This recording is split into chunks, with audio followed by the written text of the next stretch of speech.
Hello and welcome to the Renaissance. My name is Anga Jamela, your host, and today I'll be sitting with agricultural economist Wandile Sihlobo, who is also the author of two books, recently released A Country of Two Agricultures and also Finding Common Ground.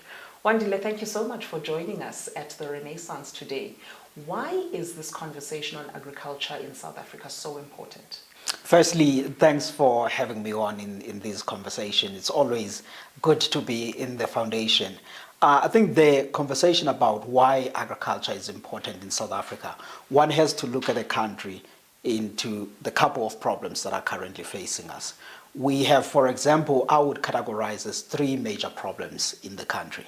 The first one is this question of low growth in general, but also more so in rural South Africa. And the second problem that we have is higher inequality that we see across the country and across various subsectors of our economy. And you have also then the rising inequality and poverty and unemployment. The question then is to say, how do we respond to these problems as South Africa? We can do a lot of interventions in a number of sectors of our economy, but agriculture is one of those sectors that can respond best to slowing economic activity in rural South Africa, to poverty challenges, as well as the unemployment. And which is why then I think when anyone is thinking about how to revitalize the South African society, you cannot say agriculture is one of the backward sectors, we should leave it on the side, but rather you should say, how can we think about agriculture creatively in a modern time to actually ensure that this sector contributes in resolving those problems. And that is why we always lift it in the conversation. Okay, so we are familiar with the country of two nations, but you have chosen to zoom in. What inspired the book? Why a country of two agricultures? I think how we thought about it was this question of saying, look, yes, agriculture is part and parcel of the journey of growing the South African economy and society, but at the same time, this is a sector that hasn't seen much inclusion. In the book, for example, we make a statement to say black farmers in a commercial space, they make up roughly around about 10% of the commercial output. So it means that whatever we've been doing over nearly 3 decades, it hasn't really led us to the inclusion to the level that we would have liked. Then the question you have to say then, how do we grapple with this inequality that is there in agriculture so that as the sector continue to resolve the unemployment challenges, but we grow in a more inclusive way? Because what you realize, Anga, is this. You go back to 1994 up until today, South Africa's agricultural economy has more than doubled in value and in volume terms. What the South African government in the early 2000s did by opening up export markets, having a more progressive approach to technologies, bringing better seed varieties, better technology, improved productivity, and there was a demand that was there from the export side of this. This then made the sector to really do well and more than double in volume and in value terms. But that doubling was only one-sided. There's been a couple of people that have been at the periphery. But now then, we have to think about the inclusive growth, which is why the book is titled A Country of Two Agricultures, to say we have been growing, but there are some of the people that have remained at the periphery.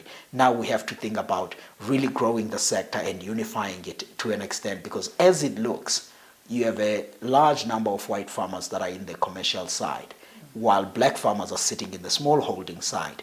And you have to think about resolving this problem, because at the end of the day, it's not only an economic problem, but it's also a political economy problem that can really stifle our growth prospects going forward if we don't resolve it. 100%. You mention in the book that major interventions are needed to reduce this dualism. What are those interventions?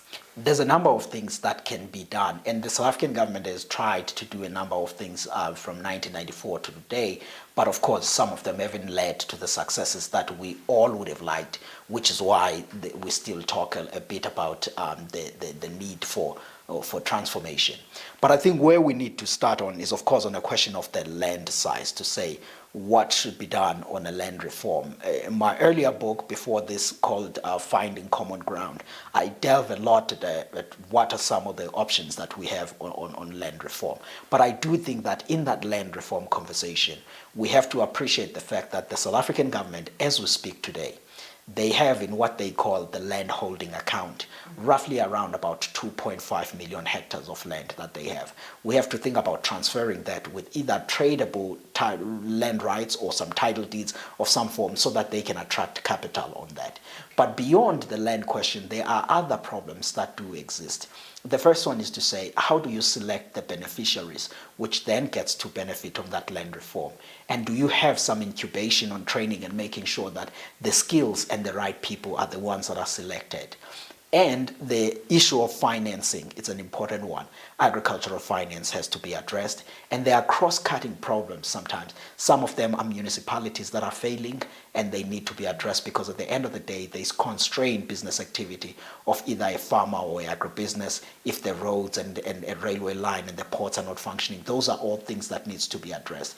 And within the Department of Agriculture, there are some legislative improvements that can be made there. If you think about the animal health side, those are things that needs to be done. So there's a menu of options which the book discusses, which all try to say how do we resolve and bring this dualism. But I will end off on that point by saying, I mean, the Thabo Mbeki Foundation, for example, sometime during COVID released some of the report where he was talking about the partnerships that needed to be done between government as well as the private sector. And in agriculture, that story of the partnership is very important because we have seen, for example, in the Free State, organization called the Cernic Group doing innovative partnership where they are partnering with black farmers and giving them the skill, making sure that they have access to technologies that they have to an extent that those black farmers now are slowly commercializing. In Ceres, in the Western Cape, we have seen similar models of things that are happening, and somewhere in the Eastern Cape within the dairy industries. These are all good examples where we can say, how do we leverage on the private sector skill as well as capital, while at the same time we make some of these broad policy corrections or amendments that needs to be in place so that we can see both of these agricultures growing so that we can have at some point a unified structure. What are some of the major hindrances that you have found to be holding black farmers back? There's a number of things, Anga, that hold the black farmers back. We talk a lot about the land aspect, which I've talked about, but that's just one of those. But we do have to think about what are some of the innovative financing aspects that needs to be in place. And I do think that there's also an orientation thinking that we need to perhaps maybe reframe a little bit. We always talk about how do you have as many black farmers participating in the sector as possible. But the point I try to make in the book is really some of the things that I've taken perhaps maybe to the patron of the organization of saying better few but better, to say how do you select better commercial black farmers that can then play as an anchor instead of bringing other people in the sector that are not really having aspirations of growing this sector. Then that clear selection, it also does mean then that those people understand the environment better, and then if you provide financing, you provide the land to them, they will be much more better and industrials and be able to adapt to the sector. But those are all of the aspects that we delve in the book, and I cannot overemphasize the issue of saying, look, there are constraints on physical infrastructure, but there's also soft infrastructure constraints that do exist, which we need to resolve that. And I will also say, yes, there are those, but we need to also understand in South Africa that the issue of dualism is not just the white and the black racial stuff, it's also geographical. If you look in agriculture, the regions that were under the former homelands, they are lagging behind in agricultural progress, and we have to then addressing the issues there which are related to infrastructure, and again adding to your point about what are some of the hindrances the black farmers are facing. And surely these former homelands are rich ground for agriculture, is that not so? I mean, that is 100% correct, because even in the book we call them the growth frontiers of the South African agricultural sector. Because when you think about the Eastern Cape, you think about KZN, Limpopo, the southern parts of Mpumalanga.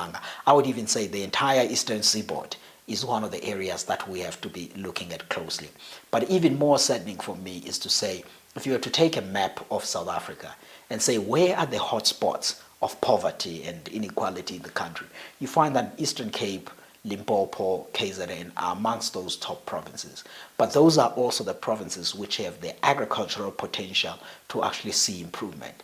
And we know from literature that growth in agriculture is usually 2 or 3 times more effective in reducing poverty than the same equivalent amount of growth in other sectors of the economy. Then if that is the premise, then, and there's evidence in Africa, in Asia, in Latin America that speaks to that, then that should actually bring enough urgency to policymakers to say, if we are serious about this poverty thing, then we need to make sure that agriculture works in those areas. Why then are we seeing such little investment in those areas? We're seeing little investment because we are leaving much of that to private citizens in South Africa. Because you must remember, for business to get there, the first thing that is important, roads have to work. Because if I'm assisting farmers in Flagstaff, and then I cannot get my stuff out of Flagstaff and sell it in Lusigisigi or in Bizana, then I'm not going to be able to put money there. And then the other thing that we need, infrastructure on water, is something that is important. Power supply. And I think by just improving those infrastructure and then go a step further than that and think about the land governance.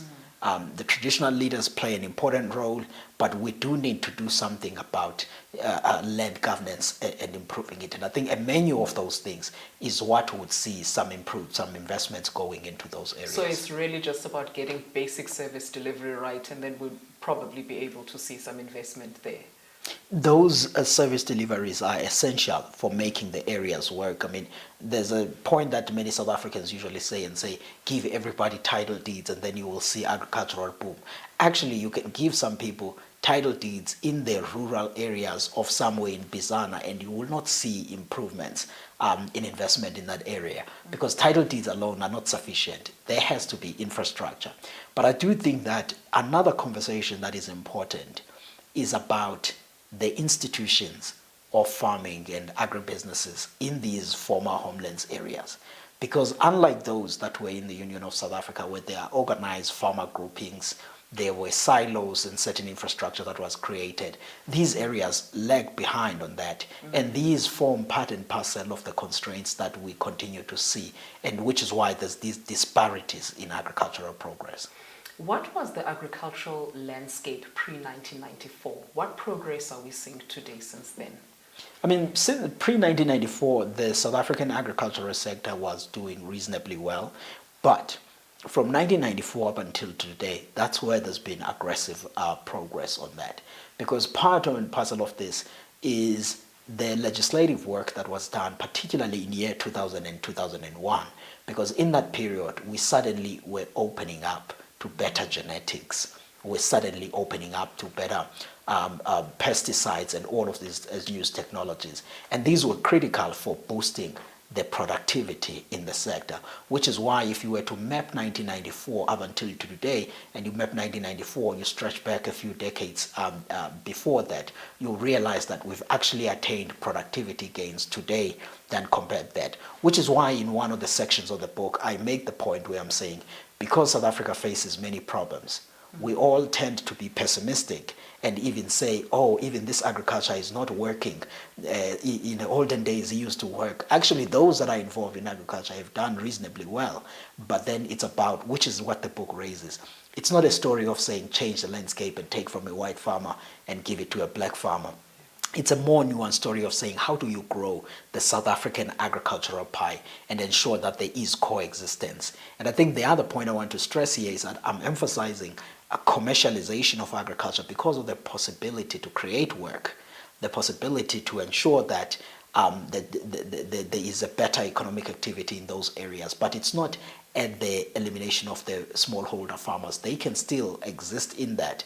We really have to match with both sides. But what I do not want to see is an aspect where we are saying, look, everybody else that is coming in a sector should be subdividing the land and going into a smallholder farming.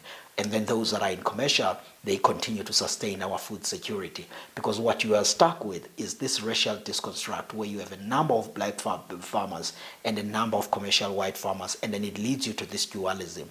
We can never resolve dualism as in smallholder and a commercial, there will always be coexistence in that, but there just needs to be a good blend and a nice representation of that. And I think with the new land that is available on the state and continuously marching forward with land reform, selecting beneficiaries carefully and in a well-crafted manner, we'll be able to see some progress. Excellent. Trade policy. What role does that play in agriculture in South Africa? I mean, trade policy is the lifeblood of the South African agriculture.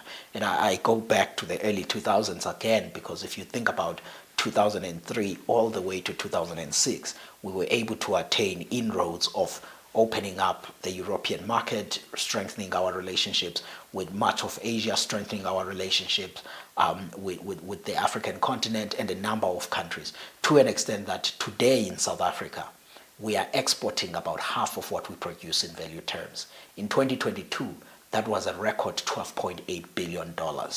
Then that means that we do need to be careful about the foreign policy interaction on trade, because anything that we will grow, it has to be for the export markets.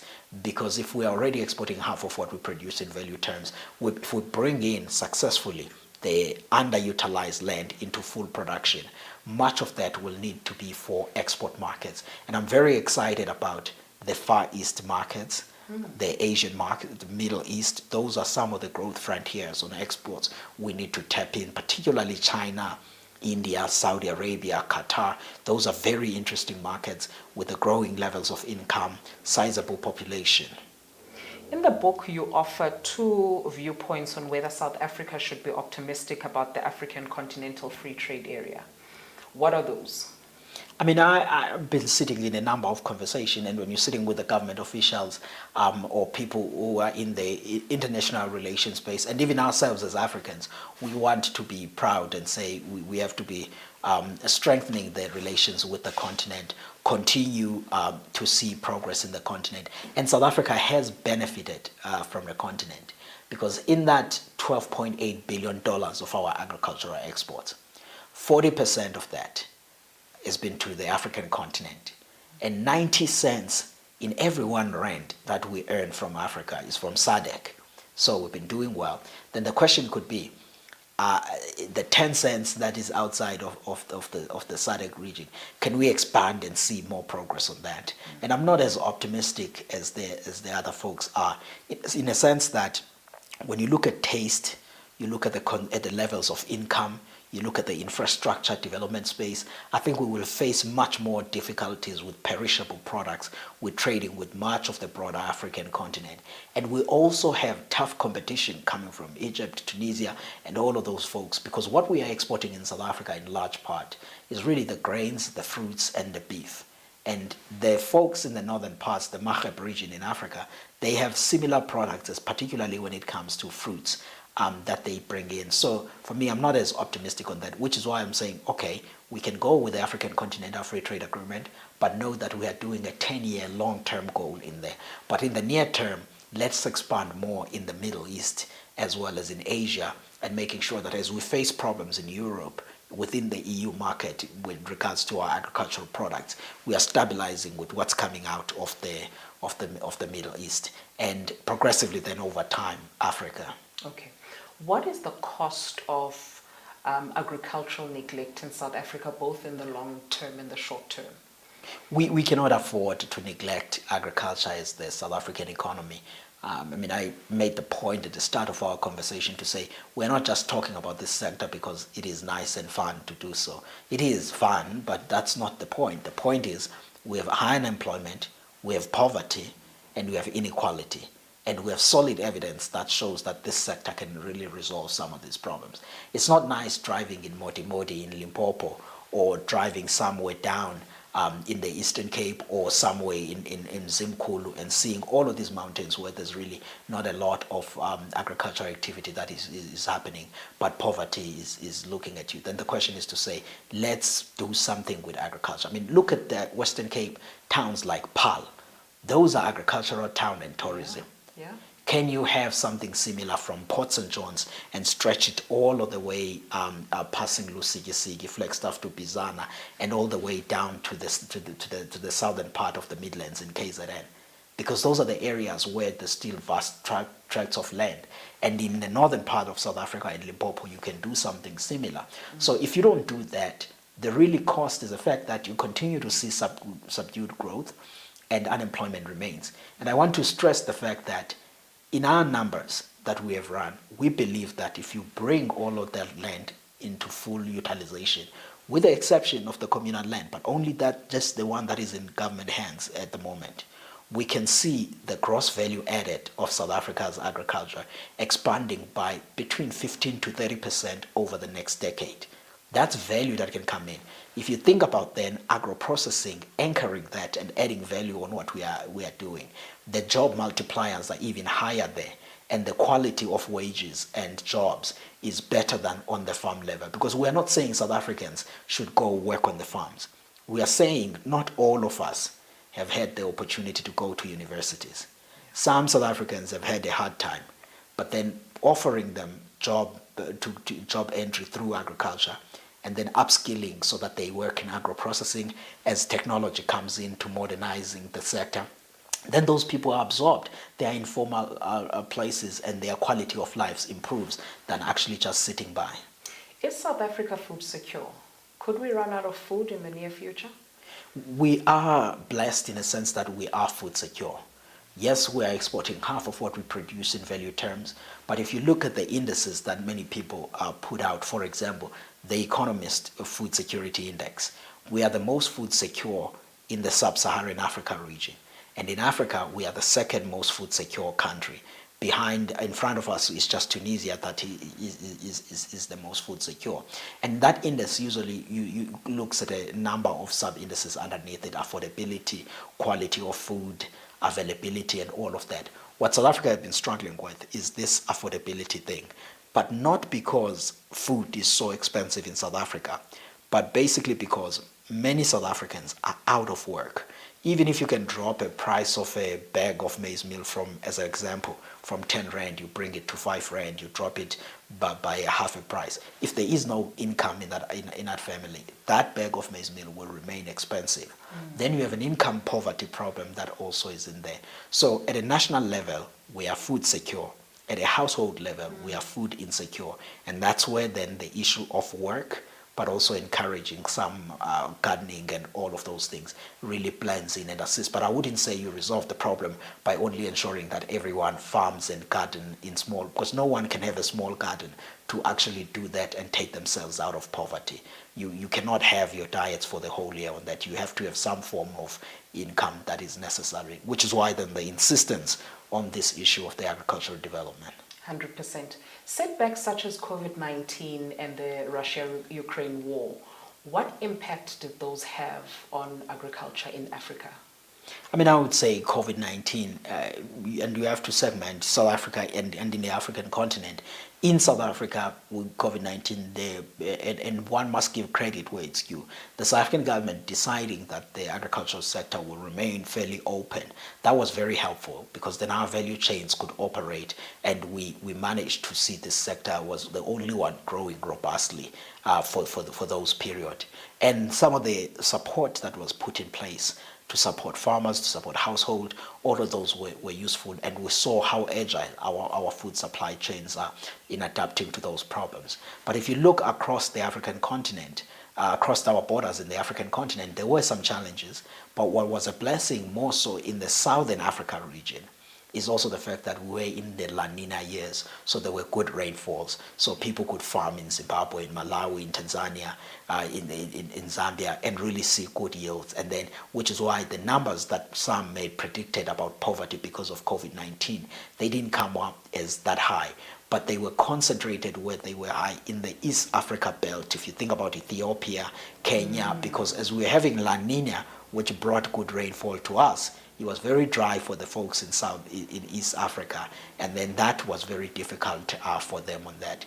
The aspects, though, of COVID-19 also brought challenges on farm inputs prices, fertilizer, agrochemicals.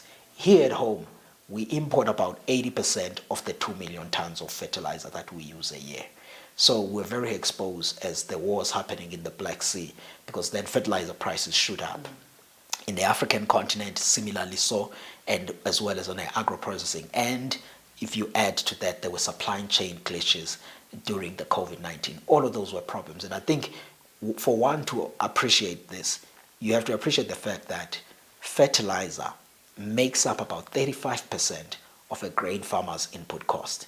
Fertilizer prices doubling then has a really big impact in there. And for smallholder farmers in Africa, we see actually the tail end effects of that even now, because the yields that they are harvesting in the season that we just closed, which is the 2022-23 production season, were quite poor in much of East Africa and Southern Africa, with the exception of South Africa, largely because of the lower usage of fertilizer, the pricing stuff, which means that we need to do something in Africa about this fertilizer thing. We don't have fertilizer on the continent? There are countries that are trying some stuff. Dangote and the others in Nigeria are doing interesting things. In East Africa are doing interesting things. We had Fosco also in South Africa. We still have, I shouldn't say we had. But I do think that there needs to be a separate conversation, Anga, that I come to see you to talk about the fertilizer, because I do think that it is very important. And if we are serious as the African continent about long-term food security, this is something that we have to discuss. Absolutely. The sector has enjoyed a lot of technological boom. What role has technology played in the sector? Do we find that there is a risk that technology will take over farmers' jobs in the future? I mean, technology has been a great catalyst for all of that near doubling, over doubling of the value and the volumes of this sector, mechanical as well as biological. I've emphasized biological already about the genetics and the better seeds and all of those things. Mechanical side as well on boosting productivity. But it's not yet going to take people's jobs.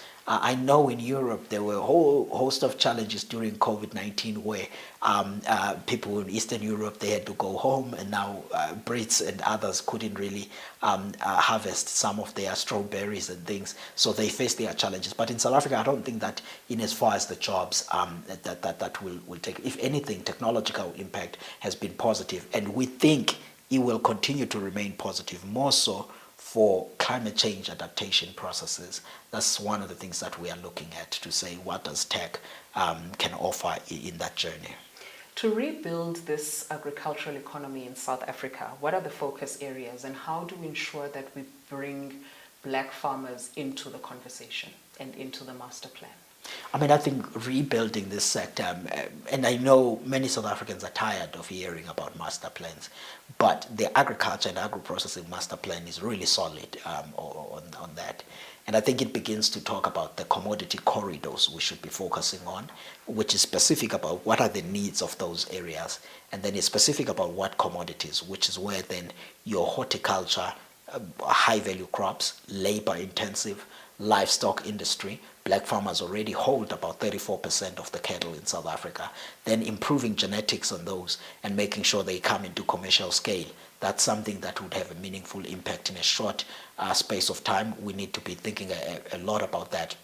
And of course, making sure that there is a whole role of financing and the skill and the training that is needed in that process. But I think the master plan offers a much more dense and focused stuff. And it's even factored of saying who should be doing what and what could be the possible costing of some of these things. That's the level of depth that one can deduce from what the master plan puts forward. Thank you so much, Wandile, for your time. Lastly, where can we find your book? Yeah, thank you again for this. The book is available nationwide in all good bookstores, and it's also available on the ebook platform.